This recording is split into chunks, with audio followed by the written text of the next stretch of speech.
Used to stare at a blank page, a mountain I couldn't climb. Writer's block, a slow, cruel cage, stealing precious time. Rap to write a prehistoric crawl, a dinosaur slow pace. Now the engine's revving, standing tall in this digital space. Ply Drive, the name is on the track. Hello, everybody. Welcome to the Future Fiction Academy.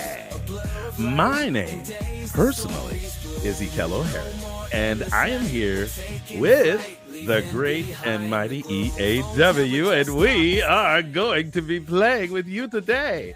Today, I am going to show you a couple of things about the new Gemini 2.5 and DeepSeek version 3. And one thing we did figure out yesterday, just for everyone's info, one of the interesting things we figured out yesterday is that that maybe Gemini 2.5 is a bad writer. Now, and when I say that, I think it's a thinking model, and it probably just needs some type of overt priming in order for it to write really well. What's funny is I literally got a text from Steph today where she used Gemini instead of 01, and she liked the Gemini writing more than 01. Did she really? Yes, she did. Now, I like the 01 better, but that was just my personal preference. Yeah, she might have primed it correctly. Yeah. She was also doing some automatic book machine. She was doing this in class and stuff today. Yeah, so. she was. Yeah, she was. I caught a little bit of that class. She is so good. So, hello, everyone. I am obviously not at home yet. I drive home tomorrow. I am in Charleston, South Carolina, which is where I decided to spend my birthday week. Because why celebrate for a day when you can celebrate for the entire week? That's my philosophy. I am with you. Hey, do me a favor, you 20 people who are here to see EAW, because I know you are. Would you do me a favor right now? Like this video, go down to the bottom, click like, so that a lot of people get to see it. I did not say that during my live stream yesterday, and the views were appropriately small for that impromptu, but we had to talk about all of the stuff that has been coming out over the past week, 2 weeks, and stuff like that. And we spent a lot of time yesterday, Elizabeth, looking at the image generation on OpenAI. It is sick. I know. I was driving. Well, I got shown the Gemini stuff first. So I was driving, and Joe pinged me and was showing me like the consistent characters in Gemini and like Google. And then 2 days later, OpenAI released theirs. So that tells me OpenAI is sitting on technology. Yep. And they're basically just releasing it. Like, we are in the middle in a war. We turned the music off. Is the music still going? No, it shouldn't be. I hear you as like music's too loud. So I don't know. Music isn't too loud now. I mean, no, I turned it off all the way. But maybe it was just the balance issue. I don't know. Feel you. At any rate, that tells me that OpenAI has a war chest of features and things like that. And they basically are only releasing it when somebody else has a comparable feature, pretty much. And then they're like, well, here's ours. Yeah. Because there's no way, like, this has happened multiple times now. Like, they did thinking, and then Google released their thinking model a little bit later after that. Google released their consistent characters earlier this week, and then before the end of the week, OpenAI had theirs out. So yeah, I watched Matt Wolf's video earlier today, because he does his weekly sort of roundup of all of the AI. Matt Wolf? Yeah, Matt Wolf, and he loves to talk about how it seems that OpenAI is releasing things right around the same time that Google releases things, and they release it generally, even if it isn't ready. Because I'm gonna tell you, that image generation was bogged down yesterday. I mean, it was so difficult to image generate yesterday. It was ridiculous. It's a little better today, but it was ridiculous. ridiculous. Yeah, and there was some major problems yesterday. Like people were saying George Clooney at a cafe, and they were getting an actual picture of George Clooney drinking a cup of coffee at a cafe. Oh yeah, yeah, that has been good. tamped down. Thankfully, that's a big issue. Well, actually, they said in the announcement that they were going to let it go, let it flow, slow and low. That is the tempo. I mean, that was what they decided. And so, I mean, there are tons of Elons and Trumpies and no, we're not getting political. No. I'm not. No, that wasn't the point. The point was all of those characters, including George Clooney, including Brad. Oh, yeah. No one is safe. No one was safe. No one is safe in this. And seems like OpenAI is like, I don't care. We're gonna do this right, y'all. You see how Google did it? We ain't gonna do it like that. We're gonna do it better. And so, I mean, I'm serious. It's like that. I mean, it is like that. Yeah. So it was only a matter of time. So. Yeah, this is a war. It's an absolute war. So, Elizabeth, where are you today? Oh, I'm still in Charleston, South Carolina, but I have some important things real fast that, listen, y'all, if you are not subscribed to this channel and you haven't rung the bell, you're going to want to, because Ikello is going to share some stuff about DeepSeek and Gemini, right? Some stuff that you've been working on. And then I'm going to share this cool new thing. We're going to build a button that's like a reporting button, and I'm going to build a dashboard project inside of Plot Drive.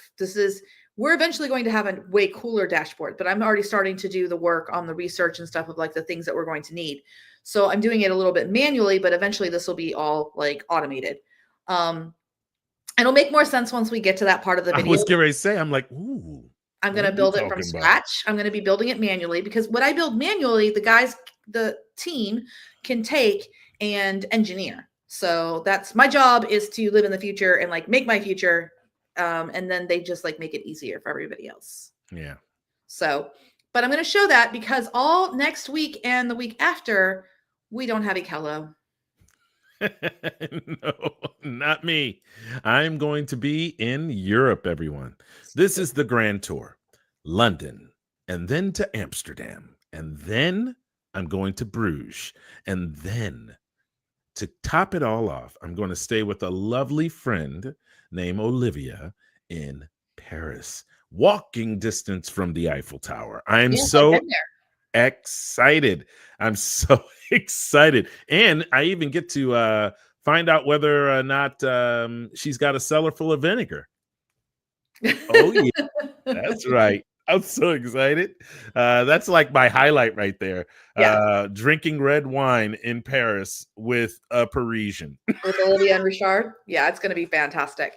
Katie and I will be going there in June to visit Olivia before we head over to London for the SPS Live, because I just got back from Writer MBA. You want to tell us about it? It was fantastic. It's one of the few conferences that it's big enough that you have a lot of good ideas in there, but it's small enough that you can literally talk to every single person that's there. Like when I'm in Vegas, I can't possibly talk to everybody. And I kind of feel like I have somehow failed as an extrovert that I am, that I didn't talk to all, 1,200 authors in Vegas. You got problems. I know I do. But Writer MBA was really cool because we got to do an AI pop-up and show a stack writing in Plot Drive and then taking it to Spoken, our friends at spoken.press. Oh, yes. Do Spoken, I've started to see a lot of people starting to drop their stuff on Spoken. Yes, it's very cool.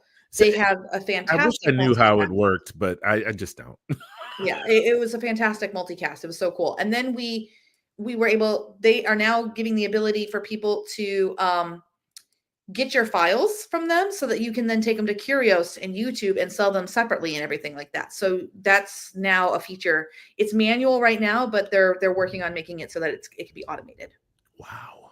Yeah, and it's still free. So I mean, free to use, free for the free to generate for right now, because they're still building and everything like that. This is like, we're still, even though we're in the middle of the AI wars of like one-upmanship and features and stuff like that, it's still early days. We're still getting free tokens from people. We're still getting free models from people. We're still getting free abilities to test out products and stuff like that. So it's never been a better time basically to get involved in the AI world. That's really groovy because one of the things I really like about going to conferences is finding the like-minded. Not necessarily just being around the like-minded, because there's a weird thing around AI and writing when it comes in a lot of these conferences. And as a matter of fact, some of them even are doing weird things to kind of not quite embrace this idea of AI, but also sort of give you a little taste of it. You know, that non-committal corporate sort of thing. And I don't really appreciate that part of it at all. But I do understand that these are opportunities when we go to these places to actually find the actual like-minded people, whether they are overtly out in the open or not. You know, I actually had at least 2 or 3 people just kind of go, "Oh, I know him." And then will walk up to me quietly and have a little conversation with me about what I do, how I do it, and all of that stuff. So, oh, that's good to hear. Rochelle Ayala says she put 11 full-length books unspoken between 2 pen names. Nice. Fantastic. Oh, yes, she did say that yesterday. We were talking about it yesterday. The multicast is amazing. I mean, I finally got to play with that tool live, and it was really, really cool. And then I was even able to like record myself saying the line, and then the AI voice did it with my inflection and my pacing and everything like that. So you can even like spot edit. Yeah. Because everything is broken up by passage now. Wow. To what they had in November to what they have now is just light years. Light years. And they're not stopping. Andrew and Phil and their whole team are popping it with Stacy. They have a Stacy too. So the 2 Stacys got to hook up. And now, so you'll be seeing a lot of stuff about Spoken in our newsletter. Join our newsletter. We have lots of great information. Our Stacy makes sure that there's prompting and all kinds of goodies inside of there. We do share about, classes that are for sale and everything like that. But our newsletter is so good. We're actually working on turning it into a nonfiction book. It's a good newsletter. They sent my mailing list to let them. She sent it to her mailing list to let them know about the free audiobook streaming. Wow. Yeah. Because even your readers can go use Spoken for free. So you can use Spoken for free right now to get your books in there. And then you can share it with your readers and say, hey, by the way, you can check out my audiobooks that are AI with no cost. So, I mean, I know you're like, if I were you, I'd do it. I would do it. Eventually they're going to be on Audible, and I already did it. You'll have to pay credits or something, So anyway, I just want to give a big thank you to Monica Lionel and Russell Nolte, who put on the Writer MBA. They also have the writermba.com, which is also a whole program of publishing and stuff. One of the things that the Future Fiction Academy is kind of critiqued, if you will, is that we don't do a lot of classes and stuff on like how to publish and like the publishing business side of things. And I'm like, that's because we're busy with AI. Like we stay in our lane. We do some, but we're not a comprehensive, like. There are comprehensive, speaking of the word comprehensive, there are comprehensive ways to incorporate artificial intelligence into your business as a publishing, self-publishing author. I mean, really deep sort of AI sort of things that you can do. And we deal with that. We definitely talk to you about how you can create images, how you can create marketing material, how you can, all of that stuff with AI. So we stay in our lane, but we definitely still deal with self-publishing stuff. So, I mean, it's a little bit of a give and take with us. I have a quick comment I want to respond to. This is a good, important nugget that I did learn at Writer MBA. So Rochelle Ayala says, I took my audiobooks off ACX so that I can do virtual audiobooks. ACX was exclusive. Okay, so here's the deal. I learned that audio dramas with music, sound effects, multicast are a completely different licensing than a straight up audiobook. Why? Because it is a different product. It is a completely different listening experience. So, do you know if it's a big difference in price? It can be a big difference in price. So Sound Booth Theater is one of the premier places to do audiobook dramas where there's sound effects and music and everything like that. Now, they are obviously very anti-AI, which I found a little comical because the guy up there talking was like, nothing about art should be automatic, as he then played a digital file. And I was like, there's musicians who would who hated when you could have recordings and things like that. Like, trying to stand in the way of technology, I think is a little silly if you're selling things on an app on a phone. Yeah. I mean, yeah. But anyway, but what was cool is learning that this is how books are able to have the audiobook in ACX, the exclusivity, and then the audiobook drama, which is an abridged script, because you're not going to have word for word of the book, because like if you're basically saying like he walked down the hall and his footsteps echoed, instead of writing that out, you would literally do the sound effects of that, of him walking down the hall. Oh, yeah. So it is like a movie with no pictures. Yes, it really is. I mean, it was amazing. I got to hear one of their pieces. It was an example of it was a horror anthology that they did, Jacob's Abandoned Cheese or something like that, and it was really, really good.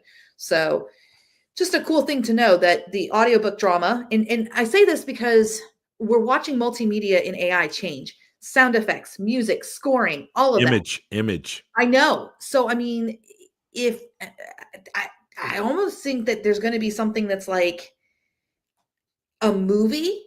I mean, somebody just did a Lord of the Rings trilogy, the Lord of the Rings trailer in 9 minutes. That's Studio Ghibli style. Yeah, because they had the access to the OpenAI Studio Ghibli stuff, and now. Oh, and then Harper says, showing my age here, but I used to love radio dramas, and this takes me back. I love the idea of audiobook dramas. And then Dungeon Crawler Carl is Sound Booth. Yes, very famously. And it's an amazing thing. And listen, I am all for Sound Booth Theater. It doesn't even bother me if they're anti-AI. They are great people. I love them to death. I understand why like they would be kind of against AI audio, since that's like the biggest threat to their livelihoods and everything like that. I think that there's going to be room for the human stuff. And I think that there's going to be room for, because obviously not every book can have that level of production. It just can't. It's just not, there's not enough human resources for that. I think there's a lot of potential for a lot more books to get out there. Yes. If we don't have to always rely on the humans to do all of the work. I mean, those lower budget sort of really, really spindly books that probably don't need full narration, nonfiction books, stuff like that. I mean, there's a lot of opportunity there. If an audiobook drama may make sense for me if it's on YouTube, and I have a couple thousand listeners for free on YouTube, because they were never going to buy the book. They were never going to buy that product because the audience isn't big enough. Right. So, but anyway, I don't want to keep you. Hop into your stuff about DeepSeek. I'll be quiet, and then I'll get to show my stuff. Hello, buddy from Cambodia. Nice to see you. Everybody who has joined us since we talked to people at the top, do me a favor, all you 15 extra people, would y'all do me a favor and go down there and like this video so that it can get out to as many people as it can. Don't get me wrong, EAW's here. It's going to get out to a lot of people. But but I want you to help us out. Help us out by. I forgot to tell the story about showing off the automated book. Okay, that I was trying to set you up for that. I know, and I got distracted with like I want to give them information. I know. Okay, everybody. So let me set the scene. Elizabeth has a presentation. This presentation is, I don't know, is it specifically on the Easy Peasy Book Machine? It was the 3 N8N workflow that we have. So literally Steph taught it today in the mastermind, like more in depth. I taught it in the mastermind a month ago in one of the 25 and 25 or Madness. Yes. So, and if let's make you all familiar. N8N is a sequencing, helps with sequencing anything. And it's a very dumb name. Yes, it is. It is. It is a very dumb name. Nobody likes it. Nobody likes it. But it pushes things to AIs and then takes the things out of the AIs and pushes it to another thing, which automates and all these things are hooked up by API calls. And they're probably gonna create a MCP server for all of these things to start interacting with. Yeah, there's actually a lot of movement going forward in terms of like what kind of file structure and stuff does it make? Are these agents going to need to send packages and stuff back and forth to each other? I just learned about MCP servers actually at the conference from Jay, because I got to talk to Jay. We got to have dinner and everything like that. But there's a lot of potential there. Manus, which has a really good name, left hand in Latin. No, right hand, like manual. Left hand is a sinistra, like sinister. Mm-hmm. I didn't make these rules. Go ahead. You were saying. But Manus just started charging, and they were free beta for a while, and I know a lot of people like them, but they're doing a whole credit system, so they're marking up the API. And this is, I think, this is the line. I've got a pen, so I've got a tool here. This is the line that's going to separate the wheat from the chaff. It is authors and creatives who stay below the line because they never learn API. They never learn how to prompt for themselves. They never learn what the heck is actually happening in these software companies that are giving it to you very easy, who are spoon feeding it to you. Because if you are at that level, when they disappear or they get bought out, or they just decide, you know what, we VC funded and now this is our exit strategy, y'all are screwed. It's only the creatives who are going above the line, who are learning API, who are learning these different models. And you don't have to be an expert in all of it. My gosh, we're all learning together. But I think that there's some core things that people need to understand: tokens, different model names, that there's a difference between the chat interfaces and the APIs. And we cover all of that in our free classes. I know you cover it on the YouTube. Lynn and I also cover it inside of the community classes. Yeah. And I kept hearing from authors, like, at the conference, first of all, nobody was there. We ran into one person out of the few hundred we talked to who was like, I'm not touching AI. So that's where it's at right now. And people basically have just learned, this is in general, but I'm not talking about the people watching this channel right now. Y'all are on the cutting edge. I was going to say they're ahead of the curve. They are way ahead of the curve, like so ahead. Mm-hmm. The people that we were at the conference who were just now starting to work with AI and like really like feeling like, oh yeah, no, I use AI. They knew about ChatGPT and Claude. That was it. That's what they knew. Now that's an improvement over last year when everybody just knew ChatGPT and they were like, Claude, what is this Claude? Who's this Claude person? And now he's writer's favorite model. Mostly because they just people like to be comfortable, and yes. Claude is very comfortable. So I was very mean. I threw everyone in the deep end. I warned them first. Did you? I did. For real? I did. I said, you're not going to like this. And I also apologized. Profusely? Yep. So then I showed them basically how N8N wrote the story dossier and then ping, emailed me and said, hey, gorgeous, your story dossier is done. Here's the link to it. Here's the next workflow. So then I went to the next workflow. I grabbed the Google link. I stuck it in that workflow. It wrote chapter 1 and ding, it was like, hey, gorgeous, while you were teaching these authors, I wrote chapter 1. When you're ready for me to write the rest of it, click here. So I clicked there and did that. And then it wrote the rest of the 5 chapters. And it did all of this in less than 15 minutes. And they all went, oh, no. Yeah. Oh, yeah. And usually when I talk, people will come up and talk to me after the event. Like if I'm at the podium, there will be a line of people. And I'm not saying this to like toot my own horn. It's just the way speaking goes. Yeah.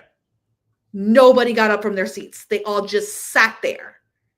And like I went to them to like make sure they were okay. Now, if you're wondering why I chose to show this at a conference to people who probably it wasn't the ideal audience for, The reason is because I know that those people will tell other people, and I wanted to be clear about the technology as soon as it was available. I've been telling authors for years and years and years. I'm working very hard to get a machine, like click get a book, and as soon as I have it, we will share the information and everything. So that's what we're in the process of doing. We did share the workflows there. I will be sharing those workflows as well next week on the YouTube channel. It's just 3 little mini workflows. So it's just the basics, but we're going to have more in-depth N8N classes and JavaScript and JSON and all of those fun things inside the mastermind, and also standalone this summer. So you're saying they were shocked? Yeah. And when you say they were shocked, you mean they were shocked? Pretty much. Like, Steph described it as it looked like their souls had left their bodies. Yeah. All right. Just in case you're all confused on why that happened, we have been telling these people that we've been telling everyone that the publishers are coming for you. They're coming for you. They are going to make things that are going to make you, as an independent author, as a person who writes books for a living, it's going to make you cry, because they're going to be able to pull out things that are decent. Because if Elizabeth can figure it out and get it all straight like this, then eventually all them daggone PhDs that work at those publishing companies, probably 2 or 3 years later, will also figure it out too. And no, they watch our YouTube channel. I know this. So you think they're keeping up? No, they're not. Well, most of the organizations are too big to like turn on a dime like we can. So like if you think of them as like a really big cruise ship or a big, like I always think of like aircraft carriers. An aircraft carrier cannot turn on a dime. No. I'm a Navy brat. But we're like in the little PT boats, like the little yanking it to the side. And... yeah. So the only way I know how to combat this is to open source the information as much as we can.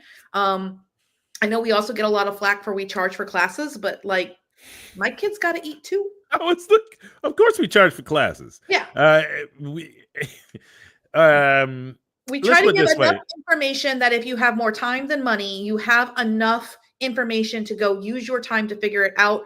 And then we charge for the people who basically are like, I don't have time to figure this out on my own, Elizabeth, even though you gave me all the information that you had. I would like you just to show it to me. And those people are in the FFA.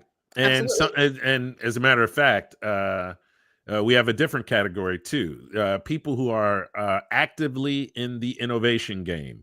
There is a ton of people inside of the FFA that ain't doing nothing but slamming balls down, starting at mid-court and jumping as far and as long as they possibly can in a hang time that would make Michael Jordan weep, and slamming those balls down. You know I'm telling the truth, Elizabeth.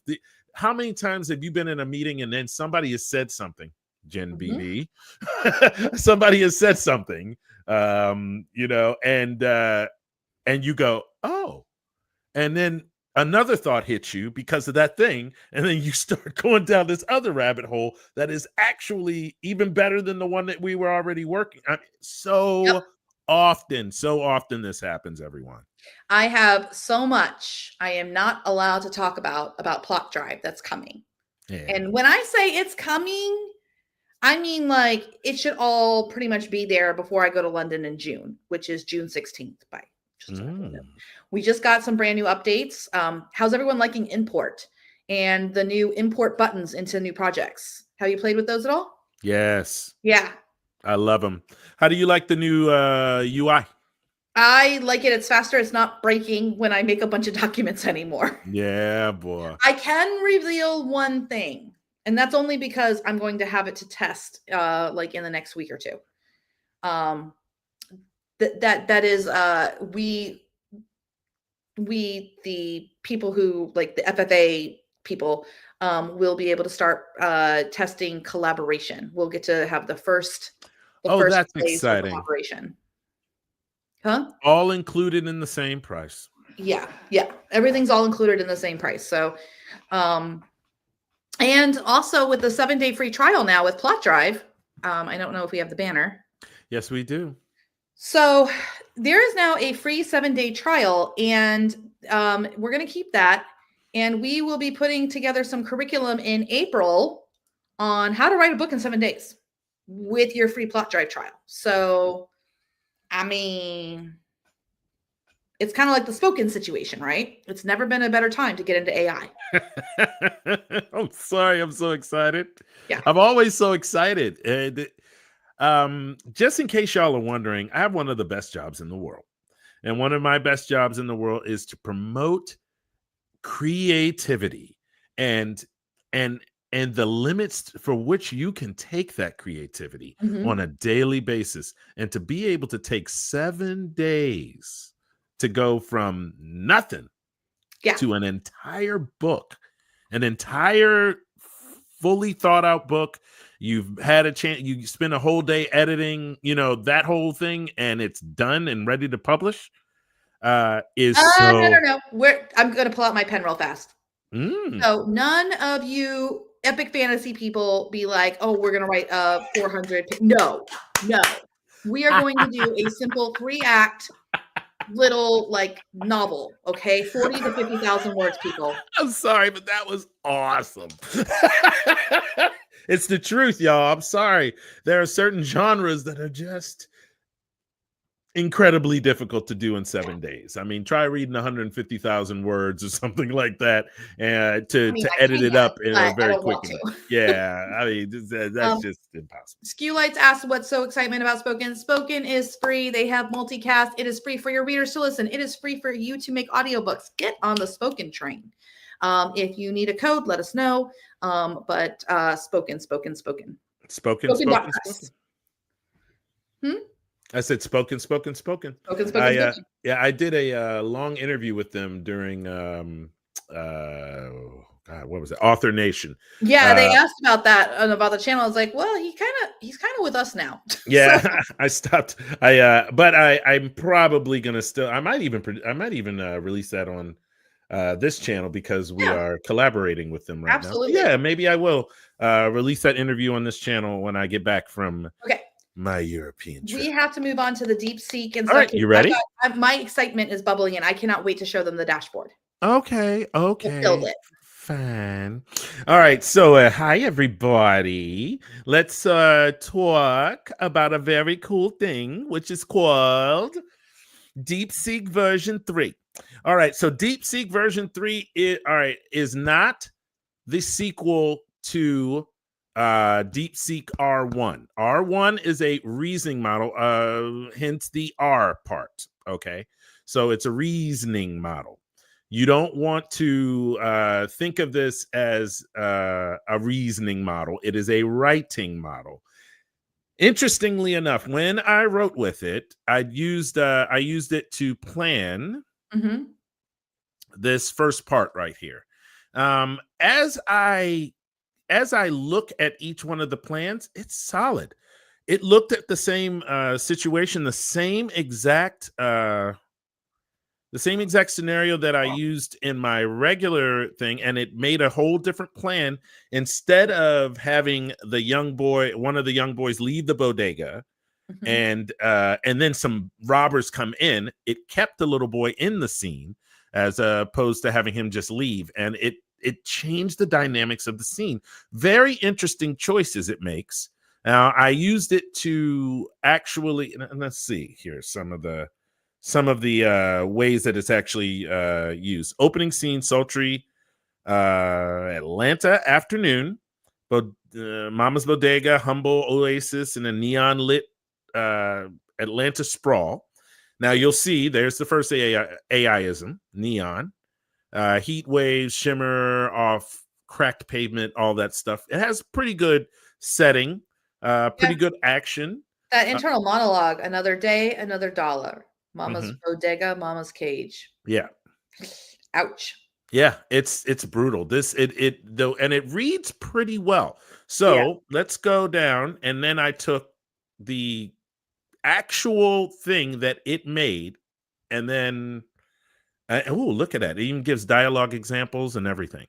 Yeah. Just another Tuesday in Atlanta. Yeah, very cool. Very cool. So DeepSeek does plan when does this these take place? things. Is it like the 70s or is it older or the 80s? What? The story. No, actually, it's present day. Is there something that felt like it was old? Oh no, so he would probably just say just another Tuesday in the ATL. Oh yes, he would. He would say just another Tuesday in the ATL. Yeah. Or give his area code. Yeah. Or something.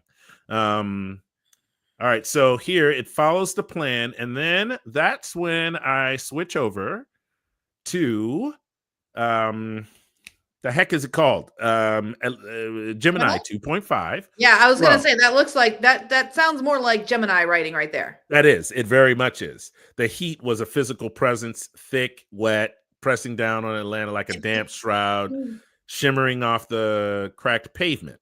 Yeah, and Peachtree Street, let me tell you something. Every little town in Georgia, because I just did this road trip, there's a Peachtree Street in like every single town in Georgia. Well, I actually like that. No, I like it too. I think it got a good detail there. That's what I'm saying. Wow. Like it's a Peachtree Street. That is good. That is good. Yeah. Now let's listen to the first paragraph, everyone. The heat was a physical presence, thick and wet, pressing down on Atlanta like a damp shroud. It shimmered off the cracked asphalt of Peachtree Street, distorting the already garish, that's a good word, garish neon glow bleeding from pawn shops and liquor stores, even in the late afternoon. Inside Mama's Bodega, the overworked air conditioner wheezed a losing battle, stirring the smells of stale cooking oil, cheap disinfectant, and something vaguely sweet, maybe melting candy bar. That is a good line. It should be a question mark. It should be a question mark. A lazy hip hop beat pulsed from a passing car, the bass vibrating faintly through the grimy storefront window. It doesn't have to be a question mark. It doesn't. It's just because it's in the narrator's voice. Oh, you're right.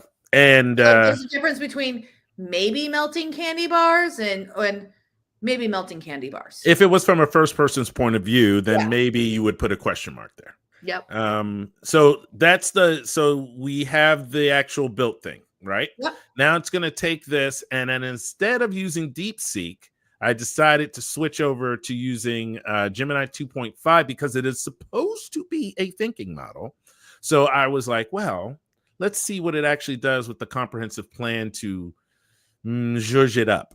And it says, transform chapter 1 into from a solid introduction into a gripping visceral experience that firmly establishes Keenan's internal conflict, showcases the raw potential simmering beneath his mundane surface, and makes the cage metaphor palpable, a palpable reality for the reader. I think the best line in there is right below that in the amplify sensory input, make the environment an active antagonist reflecting Keenan's internal state.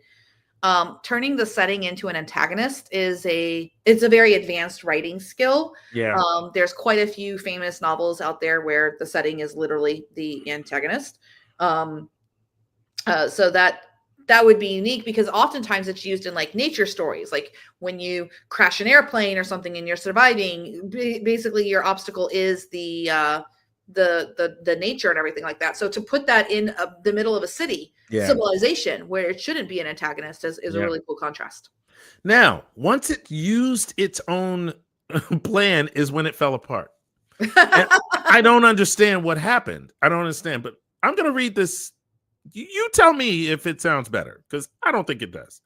The heat didn't press, it suffocated. Atlanta's late afternoon air hung thick and wet, a greasy soup clinging to skin, tasting faintly of asphalt and exhaust fumes. That's way better than the original opening. You think? Oh, yeah. Damp and wet like a shroud. I was going to say there was something that read weird. The heat didn't just, I know, but I like that. A greasy soup clinging to the skin. I know but I lived in the South, so I know what that is. That's when like it's hot outside, the rain hasn't happened yet in the afternoon, and so all the oils and all the sweat and all the griminess is just like on everybody, and you're just begging for it to start to rain. Okay, let's see. Cool off the afternoon. Heat waves writhed off the cracked pavement, I was thinking of them like wiggling off. Warping the lurid neon signs that bled garish color into the day. Yeah, I changed that line. That's a little. I know. See, it starts tripping over itself. Well, inside Mama's bodega, the ancient air conditioner rattled violently, losing battle against the encroaching swelter, merely stirring the miasma of day-old hot dogs, stale beer from the overflowing alley bin, and the cloying sweetness of the melting chocolate bars. So I think the temperature needed to come down is what happened. And also you have visceral detail and bold choices. I think you want either one. Okay. And so basically I think like it did a good job. I like this better. I would want to edit this more. Like I would be happier with this piece of writing to play with, because I would take out some of the words, but I would keep a lot of it. I feel you. But that whole sentence is incredibly difficult to read out loud. Right. So inside Mama's bodega, the ancient air conditioner rattled violently, losing its battle against the encroaching. I liked it better with, like, I'd probably kit bash these two now that I've seen both. Yeah, now that you look at it, you kind of go, yeah. But I love this. The linoleum floor tiles and the fingerprint smudges clouding the glass cooler doors. Yes, and these are all really cool. Some good details in here. There are great details. I just don't think that the sentence structure. I mean, there's a lot of stuff. Here's what I think it needs. I think this is the point where you would human this. You would take the first one, take the second one, add in your own little special sauce, and you would make a chapter 1 that has the right balance of those like really good words, but also ease of reading. That is your voice. And then once it has chapter 1, it would be able to mimic that style going forward. All right. So now you've seen, Elizabeth, my example of how these two models are working kind of in. And I actually redid the DeepSeek writing one where it just wrote the actual first part of the chapter because, let me see here. Oh, yeah. Let's see what DeepSeek wrote. Let me see. Did I copy this? I'm just wondering if I... Nope. No. Nope, but let's do it. Let's do it real quick. Let's all right, everyone. This is a cool thing about Plot Drive. I can duplicate this. Yep. Right. I'm just gonna say copy. And it goes right underneath. Yeah. And then it goes right underneath. And I'm gonna go right over here. And I'm gonna take the same plan. And take out all the... I'm gonna take out this part. The bottom, yep.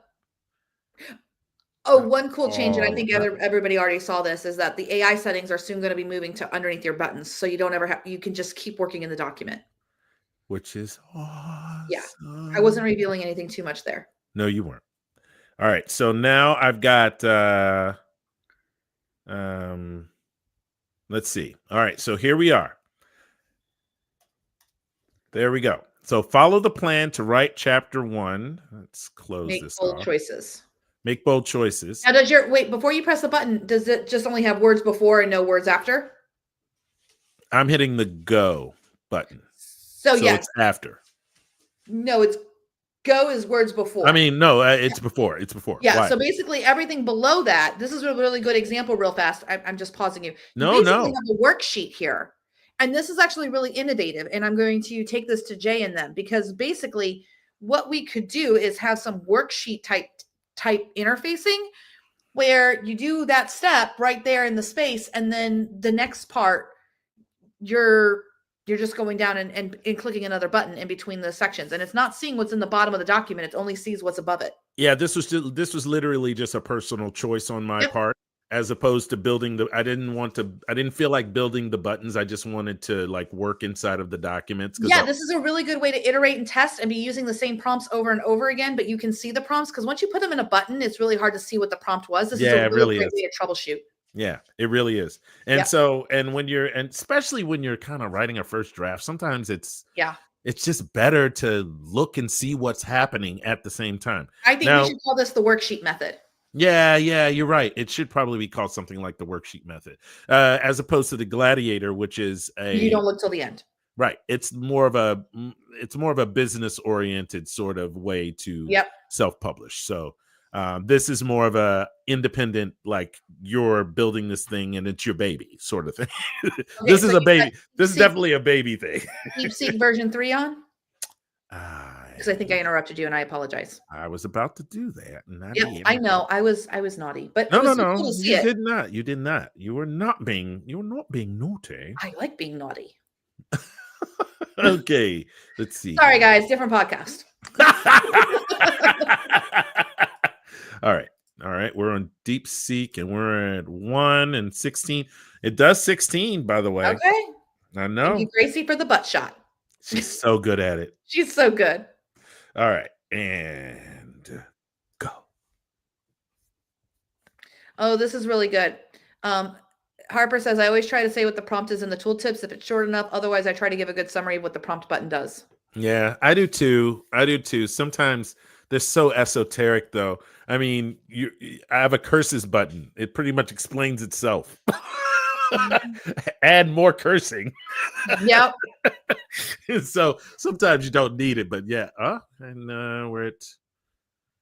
I'm still working on it. I was going to say that's a lie. I don't love this. I already read the first paragraph. It simplified it the wrong way for me.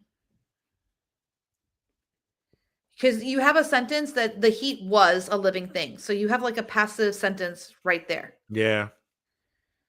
You know, I think that was one of the things that made me replace it with, you know what it felt like? It felt like it was showing a lot. Yeah. It pressed down on Mama's Bodega, warping the neon signs outside into smears. You could just say the heat pressed down on Mama's Bodega, warping the neon signs outside into smears of pink and green. And that's a much stronger sentence.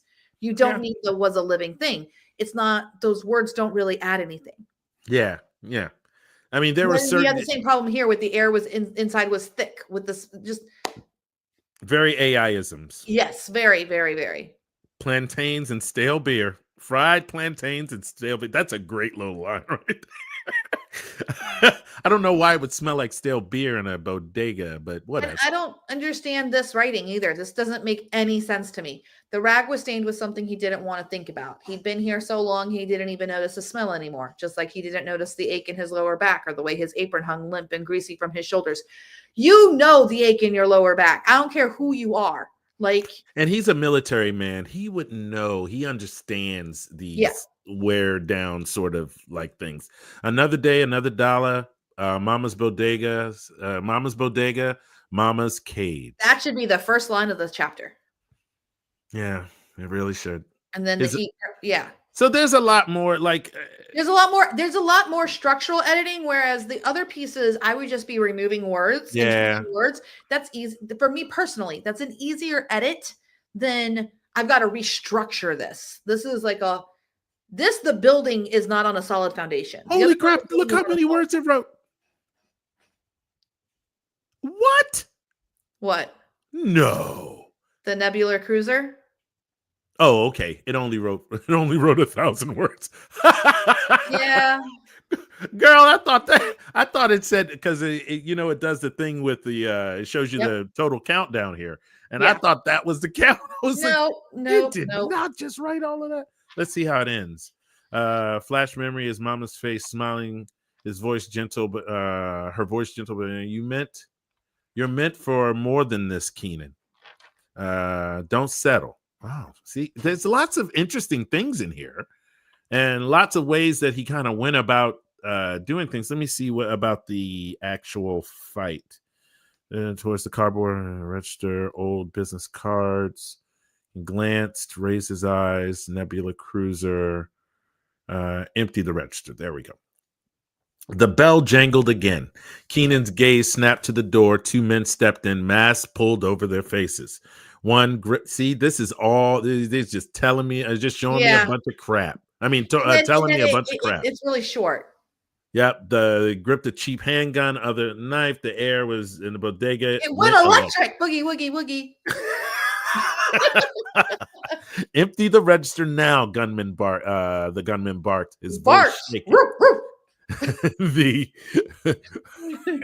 Empty the. Apparently he never mind. Oh, that's just so bad. Your wallet, all of you, don't try anything stupid. The world slowed. Keenan's training kicked in. He scanned the room. Gunman shaky hand. Knifeman, nervous stance. Amateur hour. He raised his hands, moving slowly towards the register. His heart was steady. His mind was clear. Cheap pistol. Poor grip. Knife's guy's nervous. Too much adrenaline. Why are we restating that again? I don't know. It's not great writing. I mean, there's a lot of people who would read this and be like, "This is great." See, I don't. This is a certain kind of writing style. It's very masculine. It's very men's adventure. Which is fine. Which is fine. It's just it's a little too sparse. See, it's very staccato. Huh? It's very staccato.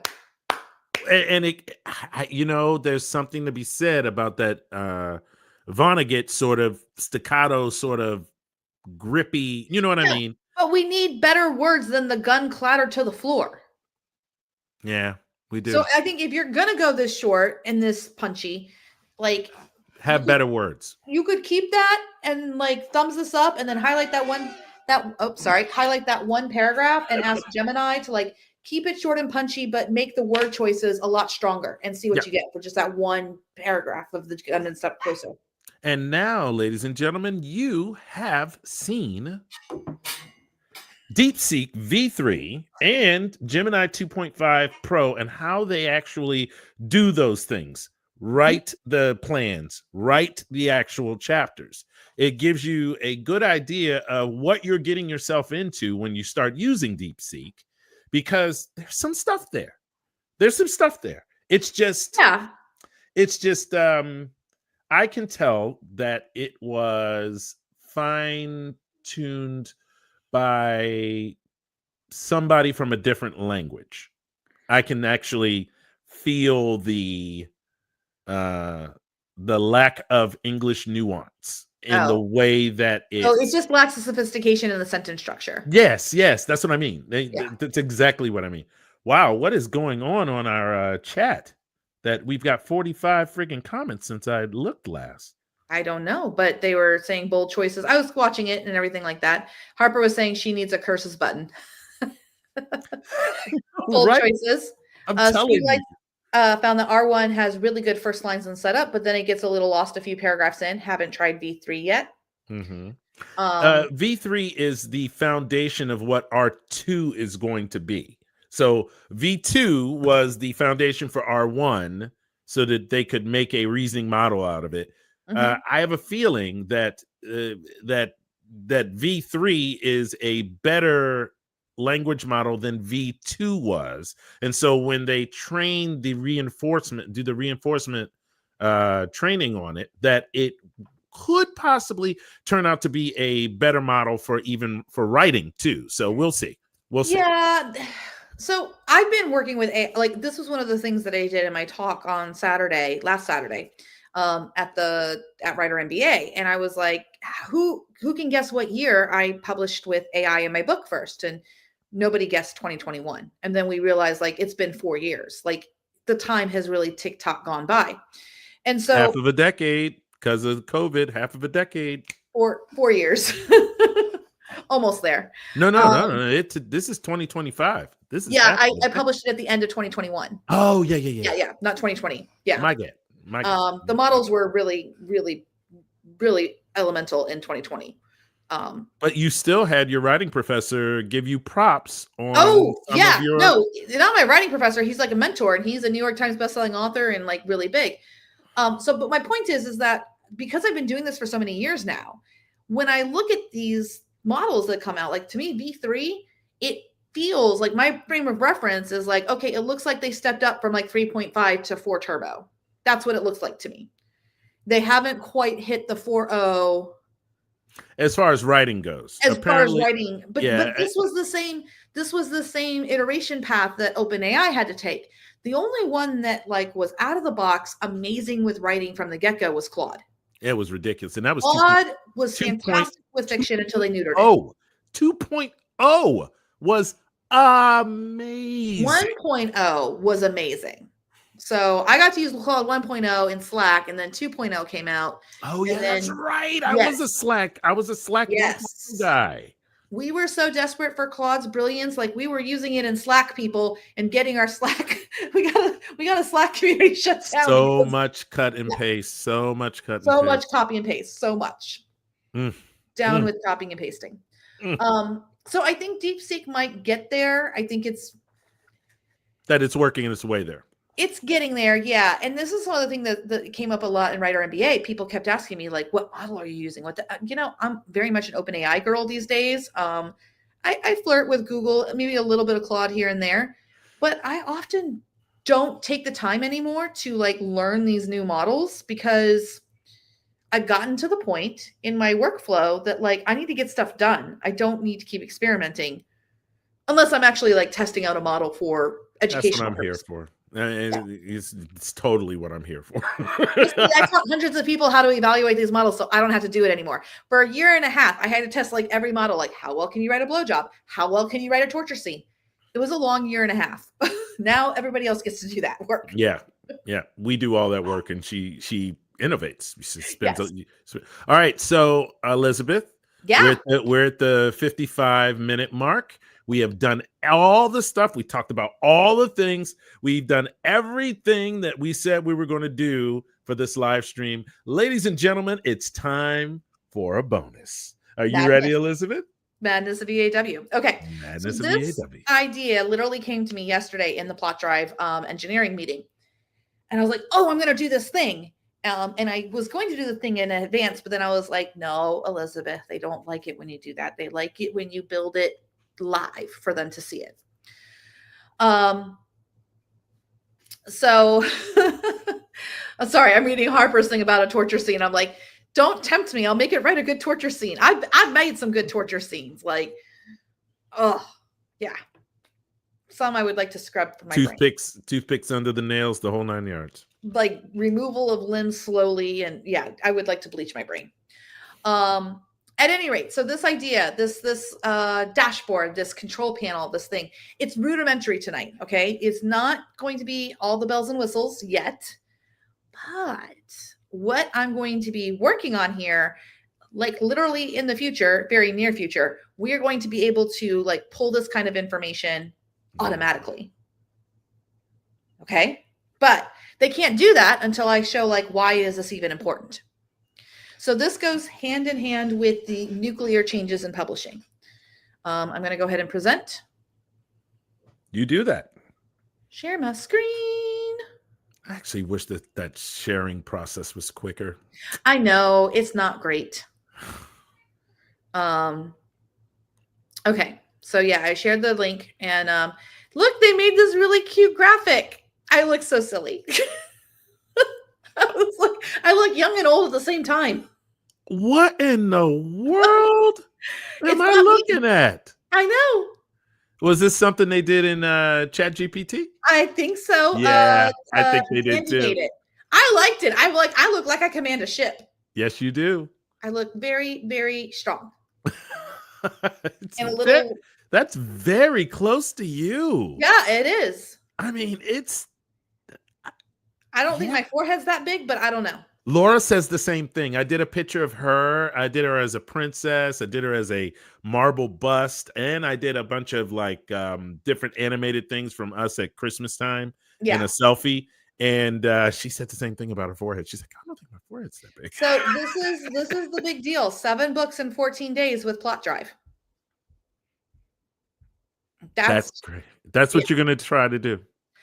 I'm not going to try. I'm going to do it because I don't have a choice. It's put up or shut up. So this is the playlist. So there's nothing in there yet because I will be live with you on Monday and updating you guys on what I get done over the weekend. So starting Monday, March 31st through April 11th, EAW will be doing various lives to update the world on her first AI writing sprint for the press. I have to finalize 7 books in 14 days so they can move to the editing department on April 11th. Now, for this first 2-week sprint, some of the books are already done / in various states of completion. If I get the 7 due for April 11 done, I can start on the ones for April 25th. And I will be using N8N plus Plot Drive plus my own writing to make all this happen. And all of the notes and stuff will be shared here too. So tonight we're going to start prototyping a dashboard project to keep track of everything. And just to show you what I have to do, I'm just showing you a rough sketch here. These are the books that we're working on, and you can see the EAW. I have Nuclear Changes to Fiction, Snowstorms and Schnapps is done, Rainstorms and Rum, Tequila and Tumbleweeds. The Cafe Love from back in September, I'm redoing that one. And then book 1 of the Double PR. So I have 1, 2, 3, 4, 5, 1, 2, 3, 4, 5, 6. There will be a 7th book because I also need to do the Galactic Dating one, the prequel. So we're going to do 7. I wonder what that new, because that thing popped up on my plot drive too. I wonder what that new refresh thing is. Oh, did it say refresh? Yeah, it did. And then you just clicked on it quick. Oh, I think I'll go ahead and refresh. I think that there's been some bugs that they were like tracking down. So, and beaten out of the. Yeah. We had a few things. So, yeah, they were. So here's what I'm doing. I have made projects for most of the projects that I need, like Nuclear Changes, Latte Love. I did do some organization. I put they are going to be bringing better project organization is coming. People got to see the mock-ups for that already, and they were hot. This is my poor woman's version for right now. Like I'm making do. So I just put a star because I actually deleted a lot of projects, and I still have a lot of projects. Yeah, you do. So I just wanted to star the ones that I was doing. I also finally went ahead and made a book template, which just has like 30 chapters in it because I was really tired of having to remake those documents all the time. So I'm going to go ahead and create a project real fast. And I'm going to call this. You're creating a project? Aren't you just going to use Yep, I'm creating a new project. Let's create, it's not a book project. This is, what do we want to call this thing? I'm trying to think in F1. In F1, you have data, you have like the pit wall. Oh, that's what I'm going to call it, pit wall. So in F1, you have, and by the way, F1 is back, y'all. I'll put a race car. Create. Okay. So now I have this document called pit wall. And it's like, well, what the heck are you going to do with this, Elizabeth? Well, I'm going to start making folders for each one of my projects that I have. So we're going to start off with Snowstorms and Schnapps because that one's done. I'm just going step by step here, guys. A new folder, Tequila and Tumbleweeds. And then we'll also go ahead and do the Double PR book for right now, just to illustrate this. Okay. Now, I am not going to bring these over right now. They're just the folders for just the moment. This is just the beginning of my pit wall. I'm going to go into each one of these projects. So let's go into the Valentine's Day, Tumbleweeds, and Tequila. So what I did is I have everything toggled on, and I went ahead and made a new book button. And here is my button. Active documents toggled on. Read the manuscript above and determine what's left to do in order to finish the first draft of the completed project. You should look at what the goal is, read what's there so far, identify plot holes and plots that still need resolution, and you should detail such specific scenes or chapters that are left to write. Please then make a list of each task, such as writing a chapter with AI or planning a chapter and reviewing a chapter, knowing that to do so manually requires me 30 minutes per chapter. If I run a bunch of chapters in an automation, that takes 15 minutes per 5 chapters, and then I only need 15 minutes per chapter to review it. So I'm actually going to separate these because I got a little bit confused when I did this because this doesn't make sense because it didn't see that writing and planning a chapter with AI and reviewing the chapter. So we're not going to do planning the chapter because that's within the 30 minutes that I have to do it in if I do it manually. These are rates for me. You guys have seen me live so many times. Don't I finish a chapter in about 30 minutes? Like I plan it, I write it, I make edits, I move on. Yep. Yeah. And then if I run a bunch of chapters in an automation, I can get 5. It takes about 15 minutes for it to write 5 chapters. And then I need 15 minutes each chapter to like review it and make changes. BRB. Huh? BRB. Be right back. Got it. So this is my next text button, and I will copy it and I'll put it in the notes so people have it. And I'm going to customize this. As we work through here.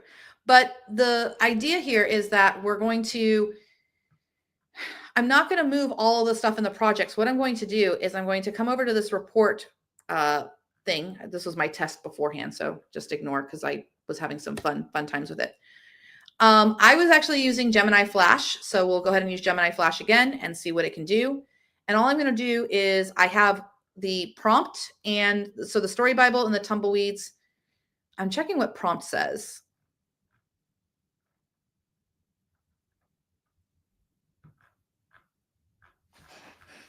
Yeah, I'll turn this on just so that it knows what we're doing there, like what we were aiming to do, and then the story one. Okay, so I'm going to the report, so it knows what it's trying to do, and I'm going to click next steps. So it's reading every chapter I have turned on, which is up to 10.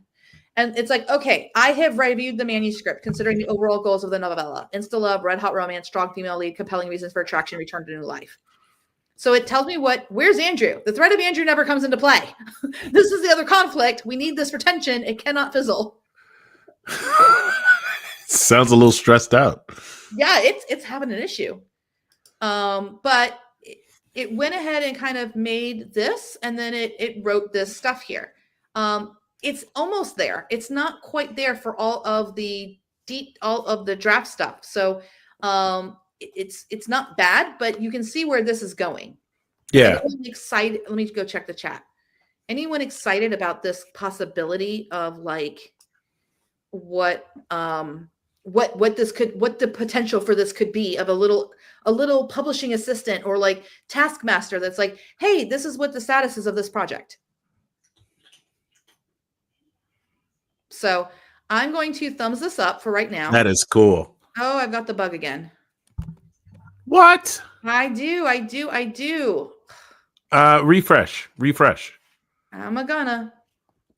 I don't think it's gone. I better not be. What in the world? Do you have a Macintosh computer? I do, but there's some kind of bug going on, and then they'll get it fixed. So if I go into report, it's still there. Told you. But when I thumbs it up, it disappears. So there's a weird bug going on right now, but they're going to get it fixed. So here's what I'm going to do. It's not the end of the world. The words are still there. Good for you. Oh my God. I'm just gonna copy Whew. and paste it in. So it's not the end of the world. However, this was not actually accurate. This was using Gemini. I prefer OpenAI. So I'm actually going to go to OpenAI. O1? I have 3 tokens. So I'm going to go O1 mini. Yeah. We'll go 16,000. Why O1 mini? Because you're trying to get into the habit of it when it let's start there and see if it's good enough, because I am a snob. And so if I ask O1 and O1 does this amazing job, but it's going to cost me a lot of money, I'm sending the whole manuscript. I get it. No, it's fair. It's fair. Yeah. So I wanted to iterate a couple of times. I could also try to be fair, I should use the Google thinking model to see if it's on par with O1 mini. Mm-hmm. Okay. Now look at this. This even figured out it's by Sydney Marsh.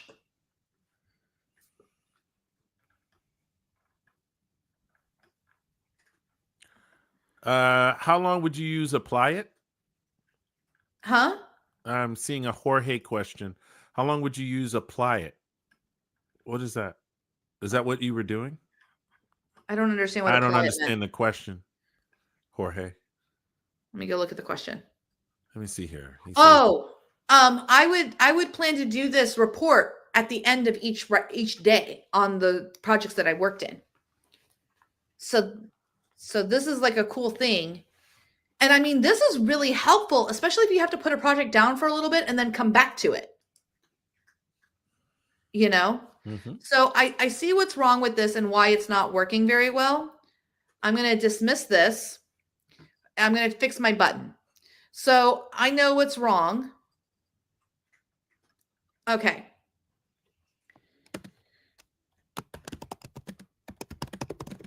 I was going to say, do you have some vagary going on? Well, no, I have in the prompt. It has a very strict outline, but obviously the story is going to need more. Make sure you are evaluating the story for full completion of plot and genre promises and any open endings. You don't want to put anything about tropey tropes? Yeah, I will in just a second. An outline might be provided, but the current oopsies. That finger of yours is moving. It's because I have a big touchpad. It's a Mac Pro. But the current manuscript may have morphed into a slower pace. Your job is to reconcile these differences and actually lay out the chapters and scenes needed to complete the project, not necessarily what was planned in the beginning. Okay, so we're going to give that a shot. So we'll click next steps. And now I'm expecting it to say, girlfriend, you cannot finish this in one chapter and epilogue, because that's all the outline says. It needs like 5 or 6 more chapters. Oh, it's summarized. Yeah. That's okay. I know, but it loves to summarize. Yep. So look, it's got chapter 11, and then it's got a new chapter. A summary of a bunch of chapters, and then it stops at chapter 10 and goes, look, you're going to do this at chapter 10. All right. That's pretty funny. So we've almost got it. I'm going to close that down one last time. I'm going to go ahead and fix my prompt. What's wrong with it now? Because this is what's causing it. At least each chapter, you have 3 chapters already done. So below is a full plan. Yeah. And then this goes, see, this is gonna hamstring me because the story changed. So what I'm going to do is there's a culture clash. We're going to take out the outline.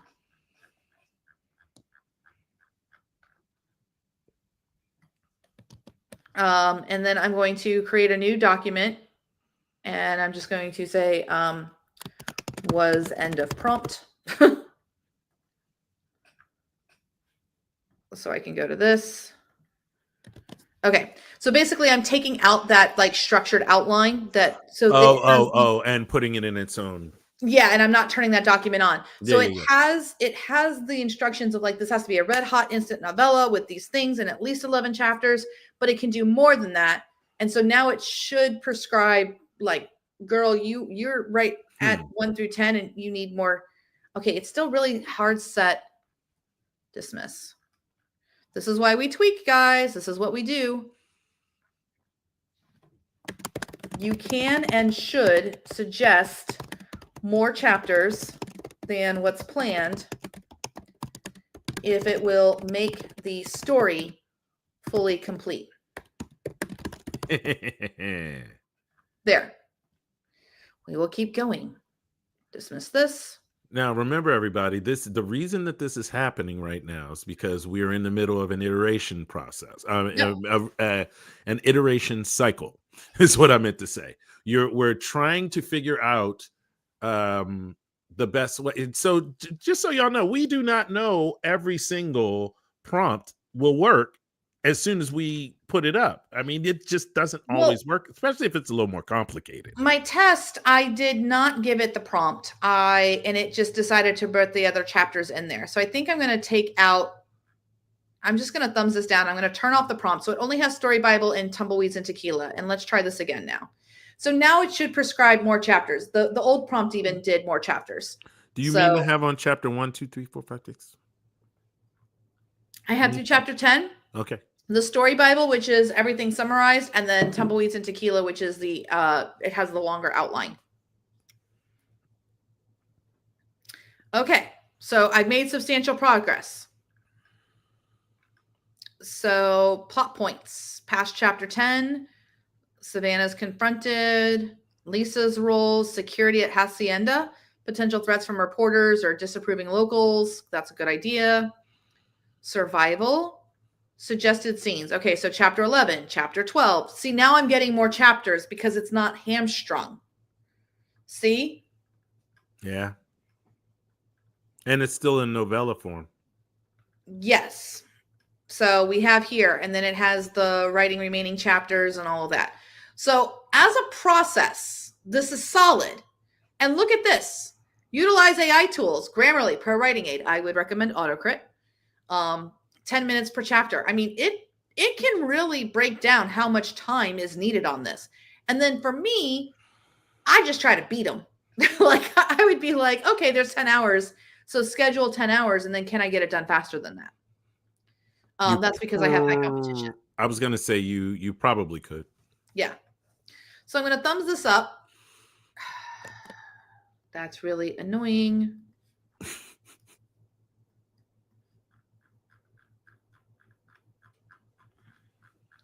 There is some weird bug going on. I'm going to copy it, thumbs down, and then it's weird that it's not doing that for me. Yeah, I don't know what I've got going on. Who knows? Who knows? It's just being very persnickety. Mm-hmm. So at any rate, once I have this report, then I can grab this. I have it all anyway, and I'm going to come over to my project that is Pitwall. And here in Tumbleweeds and Tequila and Tumbleweeds, I'm going to make a new document.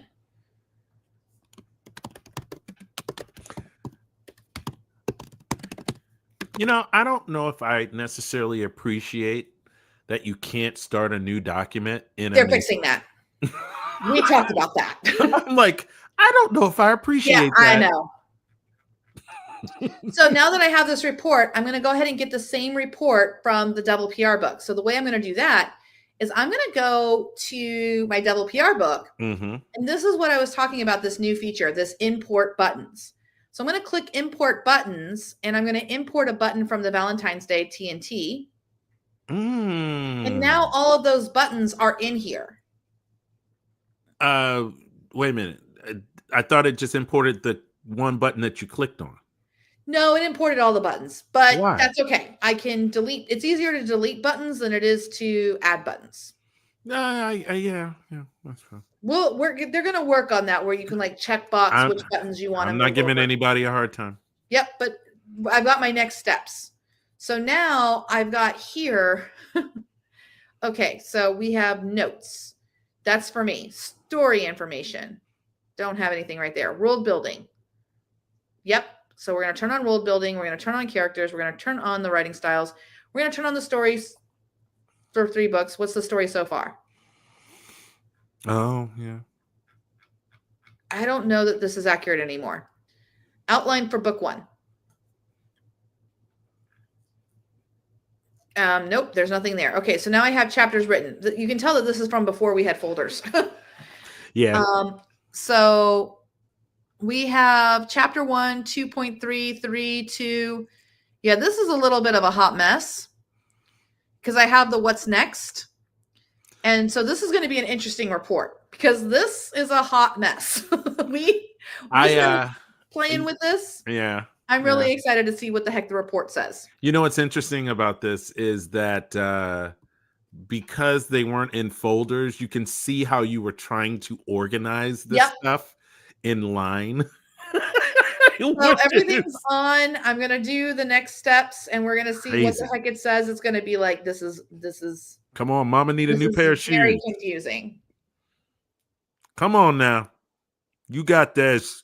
I mean, there's some problems with the fact that there's like 2 chapter 3s right now. So it's like, okay. There are 2 chapter 3s. Why? There are. So it's like, fix this. Does it say anything about the 2 chapter 3s? We're going to see what happens when it actually makes the list of things that are problems. It's got a long list of problematics. Tasks to complete. 13 through 17. Revising. This is a great button. I know. I mean, it's telling me what's wrong, what's there. And then like from the report, I could even get more information and things like that. I was going to say granular. Yeah. So, I mean, because I have... It's there. It's still there. I'm sorry. I had forgotten. And when you did it, I was like, oh my God. I did too. Okay. Oh my gosh. So now I can use my Go plan and I can be like, can you make more specific? Yeah, I could do a bit more specific report. I will have an updated report button by Monday, the next steps button. This is just to show like the basics of what's possible here. You have got to tell me what reverse the plan is. That was something for fine tuning. Okay. Yeah, it's okay. No, I was looking at that going, what is that button? I'll show you. Can't be just showing stuff off on live streams, girl, and not just like letting those folks know. You're creating a plan to write a chapter from the final chapter. Yes, this is reverse, and it's so to help me fine tune an AI model. So you will read the chapter and the story information and then write a detailed plan to write that chapter that would allow an AI to faithfully recreate that chapter. Bravo. And I'm like, only make the thorough plan. So what this does is like, I've already human edited a chapter. I have all the story information. I needed to make that plan because I made a fine tune to make better plans and I made fine tunes to make better chapters. Ooh, I made 2 fine tunes. That's so slick. So I'm going to come to Pitwall and I'm going to come over to Double PR, new document.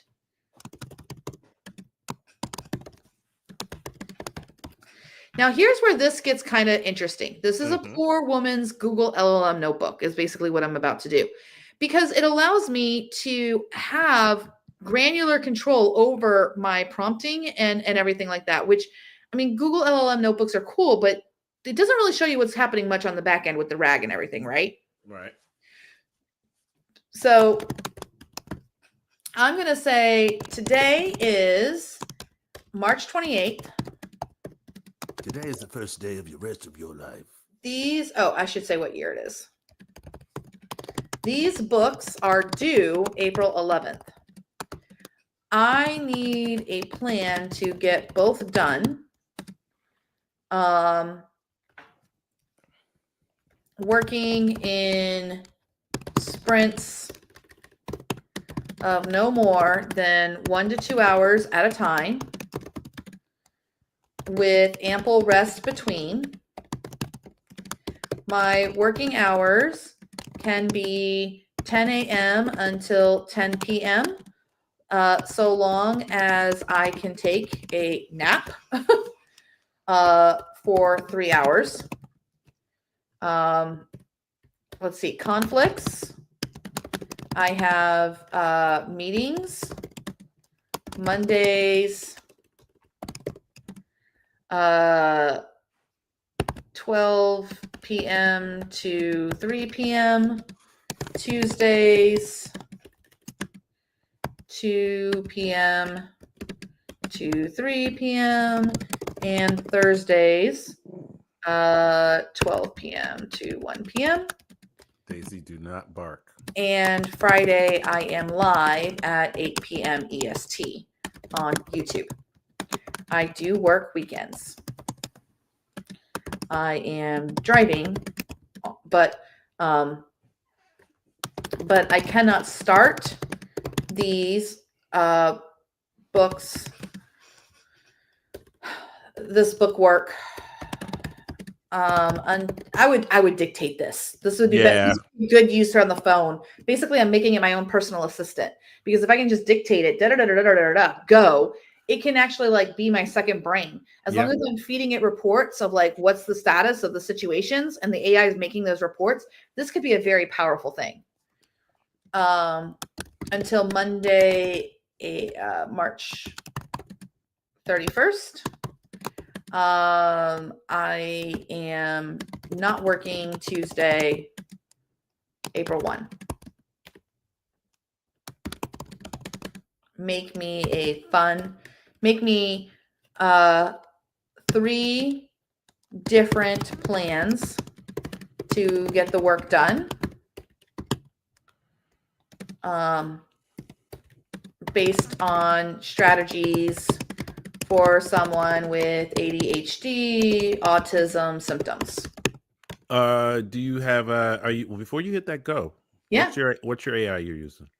O1 Mini. Okay. Yeah. So we'll click go.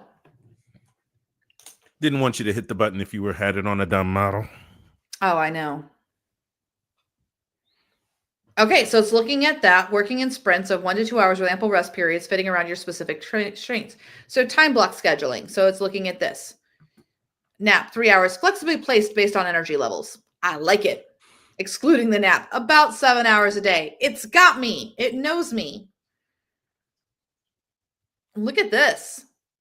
Break, relaxation. On conflict days, adjust the morning session accordingly. Nap, rest, double PR book. Dinner break, light tasks and buffers. Personal time, YouTube, Friday specific. Flex days off, April 1 off, April 2nd uses a buffer day to catch up or take a complete rest if needed.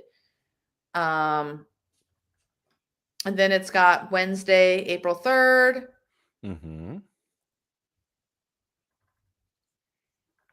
Plan 2, alternating focus days.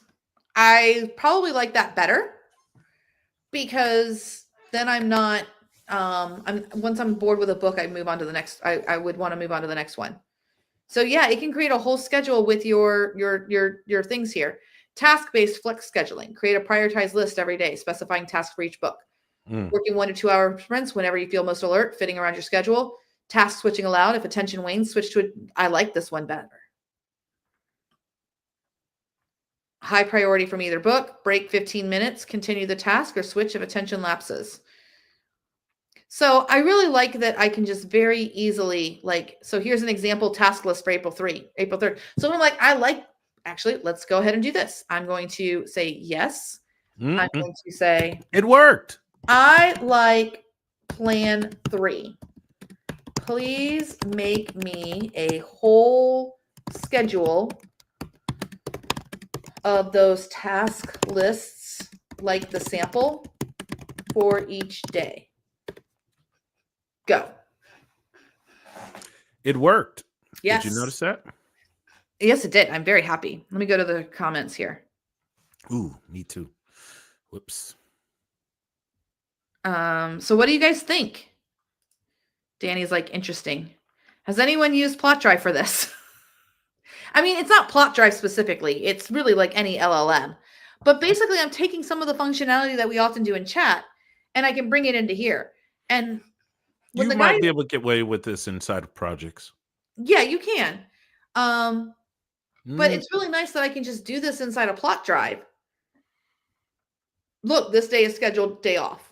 Especially since you can turn on and off documents, so you can really affect the context of what you're actually talking about. So that's really exciting. Okay, now it's working. Look, it accepted it just fine. Mm-hmm. I wonder if it's just the Gemini. No, because it was 01 too. I don't know. It's a very weird gremlin. But so yeah, that is the basics of.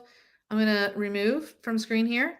So this is the future I'm moving into. 7 books in 14 days that I have to get done. I have to write nuclear changes to publishing. I have to do all these things. And I'm going to, by Monday, have a very robust kind of like prompting situation here. But I hope that this spurred some ideas for people on how they can use their projects inside a Plot Drive. Get that report button of like, what the heck is going on with this project? Thank you. Thank you, Jorge. Yeah, putting those project reports together. So you're almost like becoming the CEO of your own publishing. Yeah. That's it. No, you are becoming the CEO. Yeah. It's not like. There is no like. There's only do. In this particular case, you are becoming the CEO of your own publishing business by taking control. And what is the biggest thing that we say over here at the Future Fiction Academy? Creatives need control. They need control, y'all. I was able to get those reports and stuff like that very quickly. Mm-hmm. It would take me a long time to sit there and write out all the problems with that book, each of those books. Mm-hmm. And then I've had to like plan out that schedule and something like that. And it's so easy to be like, hey, I want that schedule. Give me the task list. And think about this, everyone. You can take all of that information, drop it into 11 Labs Reader, and go for a walk. Listen, take a break. Listen to your book with your eye. Listen to what's going to happen over the next few days with your eyes closed, and you could think about what your plan and stuff like that. I mean, there are so many options facilitated by artificial intelligence that it really it gives you hardly any excuse to say, I can't write today. Right. And you can even plan these buttons. And I think this is going to open up a whole new fleet of buttons that are like personal assistant buttons, kind of like that pom-pom button and things like that. Buttons that are like, if my schedule is the same, I can just have my button say, these are the times I can't work. And then add like, oh, by the way, additionally, my daughter has a dance recital on Wednesday at 3:00, and it can give you the whole week. So if you have the button that says like what your normal schedule is or what you normally like to work, you can be like, here's all the hours that are left on this book, how much is left and all that. And if you start using the thinking models and things like that, it can even do the math and things for you. And now that you have the power of better exporting, you can take that same information and put it in whatever you want. Yep. So I don't understand Lois's questions here. What do you mean? What don't you understand here? Let's see. Lois. Oh, I think she's just talking with Jorge. Yeah. I see. There is my Elizabeth. It isn't always about us. It's not always about us. But my books are usually 4 stars and above. But anyway, you want to like and subscribe, and you want to do the bell thingamabobby where it'll give you the notifications, because I'm going to be live all over the place for the next 2 weeks, updating the status of these books. And I'll do some work sessions too, where like, okay, I have to do an hour sprint. I'm going to do this. And then here's the update. So I'm going to aim to be live 1 to 2 hours at a time. When throughout the week, it's going to be hodgepodge, because I don't know my energy levels and if I'm going to be able to be live and things like that. But I will be live at least one other time during the week, in addition to the Friday night lives, probably at least 2 times that week. So I will commit to 2 times, Monday through Friday. I won't be live on the weekends unless I like am struggling and I need, honestly, if it's the weekends, I'll just do like a work session inside of a Zoom room with the FFA or the community room for Plot Drive or something like that. So, to work some stuff out, not necessarily in public. Well, I mean, it's in public-ish. Basically, I just like to body double. It helps me. I get a lot of work done when I'm live on YouTube and I narrate what I'm doing. She is a energy vampire. I am. But I mean, if you look, there are playlists from September. One of the books I have to do, the cafe one for Sydney Marsh, that's a book we wrote in September in a week. And then Tequila, we wrote that Valentine's Day, and it needs to be finished up. But I mean, it's 75% done. I mean, 3 or 4 more chapters, and that's Tumbleweeds, right? Yeah, Tumbleweeds and Tequila. And then what was the first one? Snowstorms and Schnapps. That one's done. That was the one where I tried to get the protagonist and the guy to have sex in the snow, didn't I? All I know is that there were some men in that room who were like, I don't do romance. And by the end of the 8 hours, no sleep till Brooklyn, y'all were like, I love so romance. Invested. This is so good. Y'all, I was so invested, I was making bad suggestions. I mean, seriously, you should have heard the appalled uproar when I made the suggestion. Well, they could, they're out in the woods and everything. They could just get busy right there. And everybody went frostbite. They were all like, what? Who would ever get in the snow? No. It's like Sex at the Beach. It sounds really good in paper and all of that, but in real practice, there's sand. Lots of sand. Lots of sand. And let me put it this way. If sandpaper is not a usual toy you bring in your bedroom, you do not want to be doing those activities at the beach. Yeah, or in the snow. Yeah. Because it's cold. Exactly. Oh. And when it's 2 warm bodies, it's not only cold, but it's wet. Yeah. So or he's like by the fireplace. Okay, no, this one, water is not lubrication, people. Just saying. Yeah, I mean, Okay. like in a pool or something. Yeah. Different podcast. Yes. Did we diverge from what we were originally talking about again? But you know what? It's important to talk about these things because we have to write romance novels, and you can get away with a lot more escapism with your scenes in fiction because there's no actual bodies trying to do. And I mean, sometimes these menage ones, I'm like, that is quite the pretzel, and I'm not even sure where everyone's elbows are, but we'll go with it. These are discussions, ladies and gentlemen, that we end up having over at thefuturefictionacademy.com. This is what I want you to do. I want you to check out our standalone classes. They are so good. And as we continue to add them, the value goes up. Now, I'm going to be honest with you. Some of these classes probably should be twice as much money as they are, but they aren't because we're trying to give you value. And you may look at some of the prices and go, "Oh my gosh, that's kind of high." No, it ain't. No, it isn't. The translations course is a bargain compared to actually trying to go get some translations. So, go ahead. If I could interject for just a second. No, please. Steph and I talked about this because we're horrible businesswomen. We had a couple of people talk about AI translations, and there is a software out there that's very popular where people can pay a flat fee. We're back to the pen situation. They don't give you the prompts. They don't explain which models necessarily that they're using. And it's a good place to start. Like, you should use software like that to test out some AI translations and then like publish them. But when you're ready to scale and become independent, where you're controlling your own destiny, that's when you take that $500 translation course, because it actually teaches you the methodologies of how to get a good AI translation out of these models so that you can iterate and you can stay on top and you're not beholden to some software that won't tell you how it's working. And let me tell you something. Sometimes they change the prompts and the models on the back end, and what was working last week is not working this week, and they're not even going to tell you, because that's not their business model. Their business model is not to educate you and make you independent. It's to get you to just like buy their product.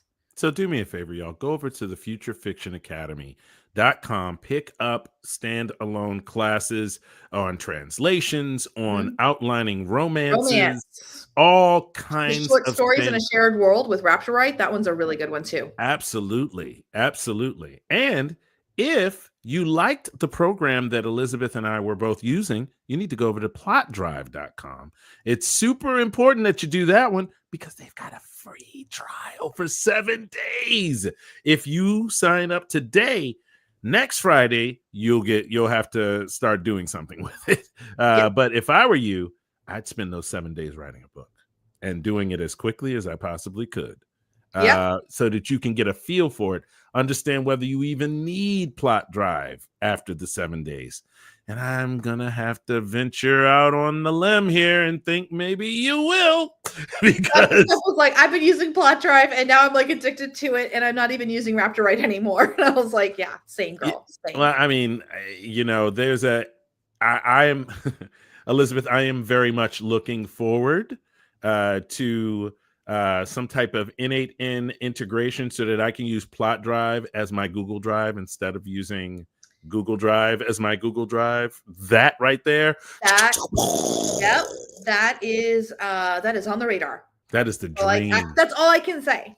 Yeah, no, but that's the dream, you know. I mean, I don't even know what the roadmap is that deep, and I can tell you that is a place that they should probably go with this. So do me a favor, everybody, go over there and Ikelo's romance name. What is this Ikelo's romance name? They were saying you should have a pen name, but I want to address this because Jorge says Rexy peaks from the basement in size.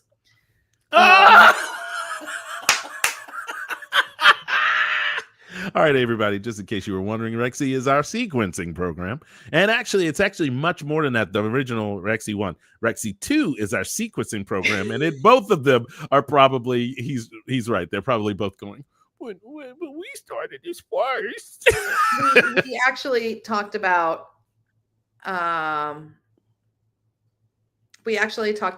that the Rexy one, we're probably going to start archiving those classes. They'll still be available, but like we're not innovating using it. And we warn people, like, but that was the first sequencer that I'm aware of that was on the market for people that didn't code. Like, and y'all, it was like put together with duct tape and some Scotch tape. And it's even worse than that, because every time you came up with a new idea, you bolted on. Yes, we just bolted on stuff. It was the very first piece of software I ever helped develop. Like, let's do this crazy thing. There's things there that still it is not intuitive, 100%. Y'all. It is not intuitive.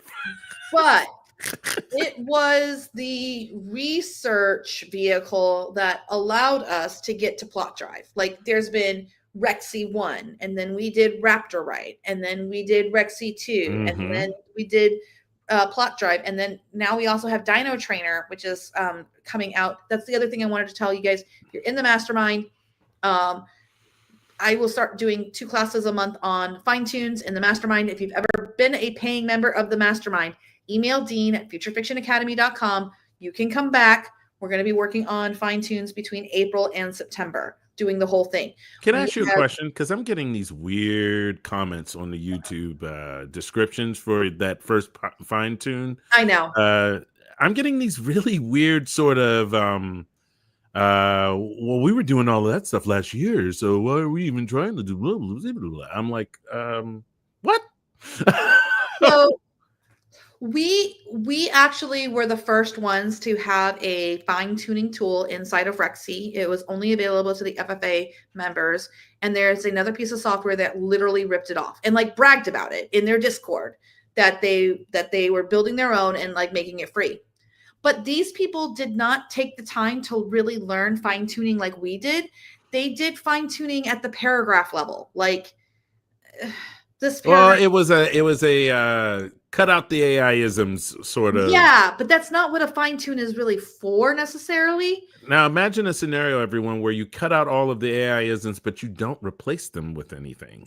That's the weird way that everything kind of unfolded. And sure, it wrote all right, but it also seemed like it lacked something in those writings. So at least from my experience. So now there has been innovations in fine-tuning, and we have stayed on top of that inside of the FFA. I have taught fine-tuning 2 more times in depth in the Future Fiction Academy since December of 2023, when I first open sourced all of the prompting strategies that we did with the first Outline Mageddon that's on the OpenAI forum. And I mean, the actual like lead developers on that, on fine-tuning, contacted me. So they're aware of the work that we have done for long form fine-tuning. We are now moving into, we realize that fine-tunes is a very in-depth, advanced subject. And we're moving into a world where the FFA is going to get the mastermind is going to get the education first. And then we will be releasing those classes individually rather than as a full bundle. And we're going to kind of work backwards a little bit. So the vision right now, because we made Dino Trainer, and I know I'm speaking about things that you guys have not seen yet. We made Dino Trainer. Dino Trainer creates a file that's a JSON file. Now you cannot use JSON files to fine tune. You have to use JSON-L. But the JSON file allows us to have extra information on these little pieces of the data, which make it easier for the author to know what these data pieces are.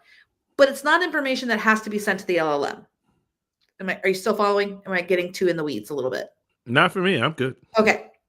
So the Dino Trainer files are JSON files. The Dino Trainer turns the JSON files into the JSON-L files or CSV files or whatever file format the actual individual LLMs need. So this Dino Trainer, it can actually make you a fine-tune for Mistral, for OpenAI, for Google.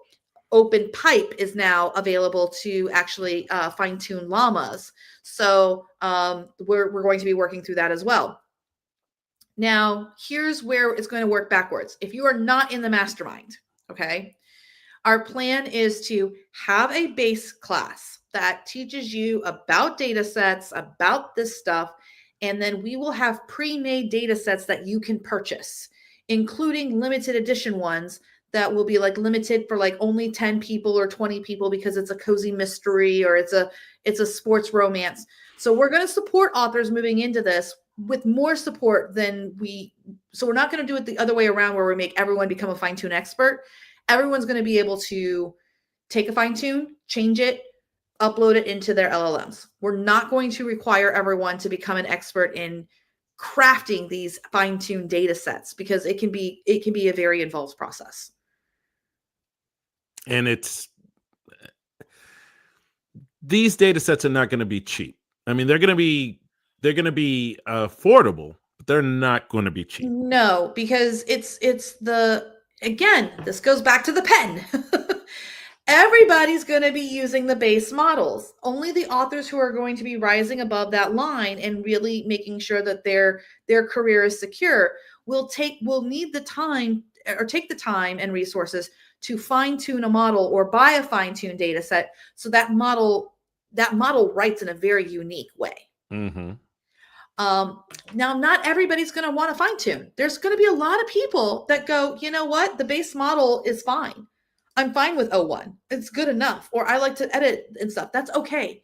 These are for the people that are moving into the nuclear changes of publishing, where you are literally taking as much of your humanity and your creativity and your voice and getting it into the LLM as you can so that your final product that comes out, you're only making small changes. A human should always read it. You should always, make a couple of changes and everything. But that's what the nuclear changes to publishing is. And that's what's going to allow individual authors and small groups of authors to compete with the big corporations. That was you. I was like, yeah. Was that me? No, it was my Discord. Yeah. So yours goes off more. It's not a threat to publishers. It's a threat to authors. You're right. It's definitely not a threat to publishers. Nope. It's a threat to authors because guess what publishers have? Lots of data. They have so much data. They have a lot of new contracts that they're building out now for authors to sell their rights to their AI stuff to them. They already have. For what I consider a piddly amount of money, but whatever. What, $2,500 or something like that? I mean, that feels like to train on. I mean, I imagine Nick Nolte. I mean, Nick. Isn't that? No, that's Russell Nolte. No, huh? Wait, who are you trying to? Our Nolte, Russell. Russell Nolte. So, Nick Nolte, Russell Nolte.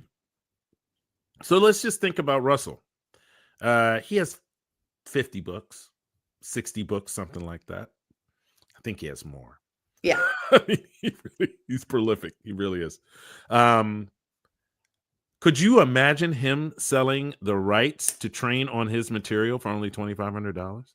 Well, this is a big can of worms because honestly, most of his books, my books, and a lot of other people's books were in the training data sets without us getting paid anything. I don't know if you saw the article in the Atlantic that came out last week. It identified over 75,000 books or something like that, or how it's a very big number, but you can search it. All of my books are in the training data sets. People who are very prolific, they basically picked about 20 books. Now, I'm not upset about this because I know how it worked and I know that they probably don't have the whole book in there. They probably have sections of it. They may not even have the actual book. They may have only done the blurb and the title. Like there's no real knowing of what the heck is in the data set unless you cut the data set open. I've looked at data sets like books 3 and stuff like that. And it's passages of the book. Like even if you're going to fine tune, your data set is pieces of writing and examples of prompts and examples of what you would like to have come out.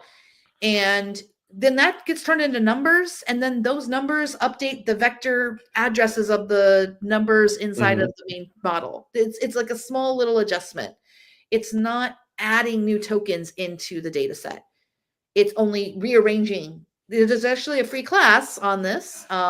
We'll make it, I think we had it up and I think we've already taken it down, but we'll get that back up about fine tunes. Oh, about fine tunes. Yeah.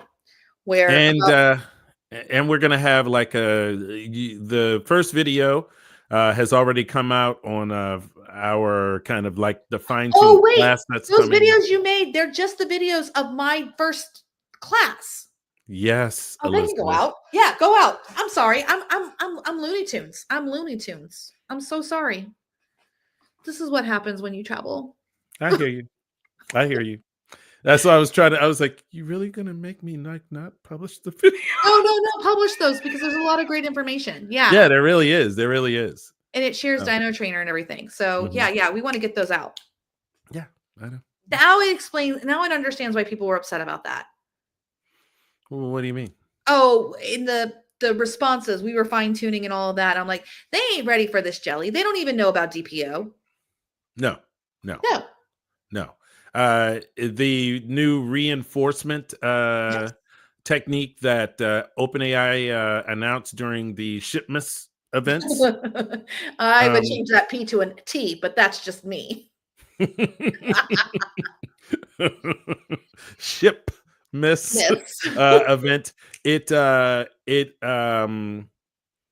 was a fascinating day watching that, watching what they consider, how they have considered changing and improving on fine tunings. It's very interesting. As a matter of fact, it feels like this was a shift that they made because of reasoning that they were. So 01 is really just a clever fine tune of 4.0 or 4 Omni. And then it has chain of thinking involved in it. They didn't, and they've even talked about this in the release. They did not train a whole new model. They basically just figured out how to make the model work better. And 01 shouldn't be as expensive as it is. It's a little crazy. I mean, it's not GPT 4.5 crazy. No, but when you're drowning, it doesn't matter if you're in a big ass lake or you're in a sea. You are still drowning. It's a lot of money both ways. It's a lot of money. I think the cost of the models too, like there's different things that they're still trying to recoup enough usage on 4.0 for Omni. But I mean, it's $15 for 1 million tokens, and 01 Mini is really cheap. So I think 01 Mini is on par with the cost of 4.0. Good. So they're trying. Good. But listen, it is almost 10 o'clock. So I was gonna say I was trying to wrap up like I know, and then 15 minutes ago. I was trying to. All right. So do me. Don't let me have a pen. Here we go. Ladies and gentlemen, do me a favor, go over to the futurefictionacademy.com. Pick up your standalone classes and your free classes. And if you really want to, you can even play around with a free piece of software called Raptorite. And when you do that, you will pick up so many amazing, very good classes. And if you really, really want to like dive into this and use a tool that's amazing, Plot Drive. And it is 7 days free, ladies and gentlemen. And there's some other comment. What was that? Lynn says, send everyone over to the community class. The community class is kicking off in the community link, community tab. Is it not? Did she not? She bumped it because I was going to be on, because she knows people. I mean. All right, ladies and gentlemen, let me see if I can get the. Lynn, do you have the link handy for that Zoom room? Yeah, and drop it into the chat for us real quick. I don't have it because I've been on travel. Yeah, I do have it, but I have to open up Discord, and we all know how long it takes for Discord to spin up. So if you have that link, Lynn. But everyone, do me a favor. Like this video right now, please, so that lots and lots of people can see our work with V3, DeepSeek V3, Gemini 2.5, Elizabeth's innovations that she showed us over the past 45 minutes. And it's just starting. Those are not fully baked yet. No, they're not fully baked, but it's a great start, right? And you got to start somewhere. No, yep. Lynn, you're no link, Lynn. I think she's working on it. Okay, I'm like, I'm trying to stall for Lynn. Just hold on, I'll go grab it real fast. My Discord is not started up, and it's going to take, I know. I'm actually just going straight to Teachable. Oh, cool. But I don't want to share my screen because then like everybody sees everything and that's not good. No, actually, shouldn't we remove this? No. You're not sharing your screen. No, I'm not sharing my screen. I'm just narrating what I'm doing. Future Fiction Academy Lab. Edit the curriculum. Important. Nope, it's the current Zoom links. No, it isn't. No. Okay, so it's going to be in the plot drive one. Right? The lag is large. The lag is large. What does that mean? Where? She's probably trying to start up Discord too. Oh my goodness. Yeah, I've got it, but if I try to where did we put this inside of? Is it? No. You know what? I think it's on the calendar. Maybe it's on the calendar. Everything's on the calendar. Okay. There we go. Can be found here. It's in the intro to classics. Got it. Okay. I got it.